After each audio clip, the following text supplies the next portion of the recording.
Assalamualaikum warahmatullahi wabarakatuh. Apa kabar sahabat Nakoy? Buku yang saya pegang ini adalah buku yang sangat penting, Learn to be Transhuman. Belajar bagaimana kita mentransformasi diri kita untuk menjadi manusia di atas rata-rata. Dalam buku ini saya tulis bahwa manusia di atas rata-rata adalah orang biasa namun memiliki kebiasaan yang luar biasa. Tidak semua orang mampu dan bisa memiliki kebiasaan yang luar biasa. Tapi saya percaya bahwa mereka yang memiliki kebiasaan luar biasa, walaupun saat ini mungkin dalam keadaan yang sangat biasa, maka di waktu-waktu yang akan datang, dia akan menjadi pemenang dalam kehidupannya masing-masing. Dalam buku ini yang saya tulis berjudul 21 Days to be Transhuman, bagaimana 21 hari memandu diri untuk menjadi manusia di atas rata-rata. Kalau hari pertama kita bicara tentang memberi dengan hati gembira, memberi dengan hati, maka pada hari kedua kita bicara tentang bagaimana latihan untuk memaafkan. Di dalam buku ini, tepatnya di halaman 40, saya menulis sebuah quote bahwa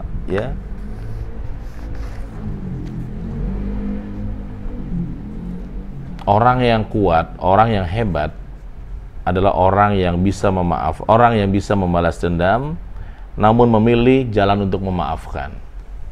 Jadi ternyata tidak semua orang itu bisa memaafkan. Maka kuat di sini bukan hanya secara fisik, badannya kuat, tenaganya kuat.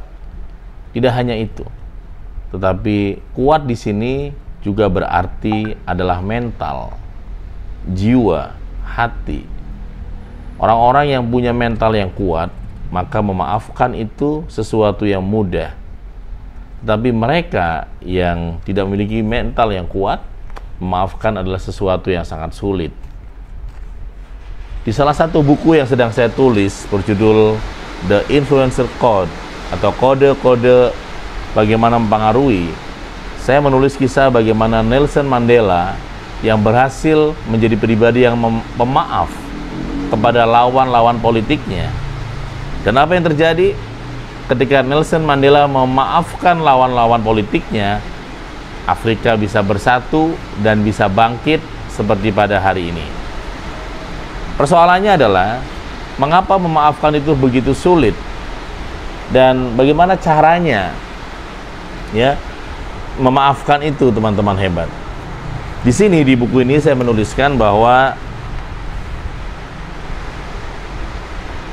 ada penyebab mengapa orang sulit sekali memaafkan.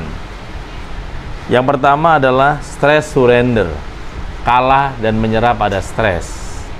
Keadaan kehidupan yang tidak sesuai rencana, beban hidup yang begitu berat, dan juga keadaan yang menekan begitu dalam, membuat dirinya mengalami stress surrender, kalah dan menyerah pada stres. Sebuah situasi di mana dia bukan menjadi pemenangnya, tapi masalah yang menjadi raja atas kehidupannya. Orang-orang seperti ini seringkali bahkan memilih mengakhiri kehidupannya dengan cara-cara yang sadis, cara-cara yang tragis. Bahkan mungkin tidak sampai meninggal atau bunuh diri, tetapi juga mengalami depresi yang berkepanjangan. Maka bahaya tidak bisa memaafkan itu sampai begitu ekstrim, memotivasi seseorang untuk melakukan sebuah cara-cara yang tidak pantas, cara-cara yang tidak normal. Yang kedua, dalam halaman buku 21 Days to be Transhuman di halaman 43, saya menulis yang kedua adalah memori penuh dengan ketakutan.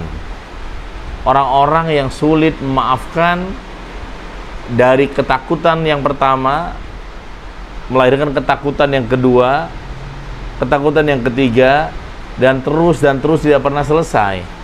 Sehingga ibarat sebuah toples, isinya adalah kumpulan-kumpulan ketakutan yang tidak ada akhir.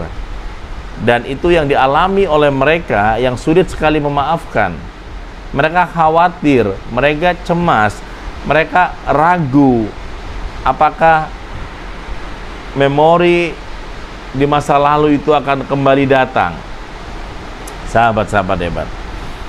Dan yang ketiga, penyebab dari sulitnya seseorang memaafkan dari buku 21 Days to be Transhuman adalah trauma tragis. Sebuah trauma, sebuah pengalaman hidup yang sangat tragis yang membuat seseorang itu mengalami ketakutan yang akut. Sebuah trauma di masa lalu yang belum selesai. Dan saya sering bertemu dengan para peserta pelatihan yang ada di posisi ini.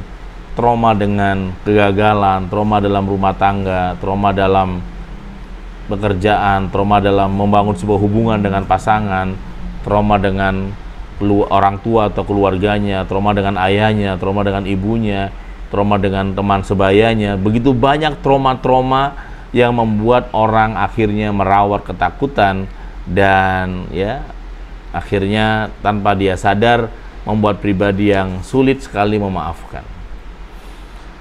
Yang keempat adalah membiarkan diri untuk memiliki dendam. Setiap orang, saya, Anda, kita semua tahu bahwa dendam itu nggak baik.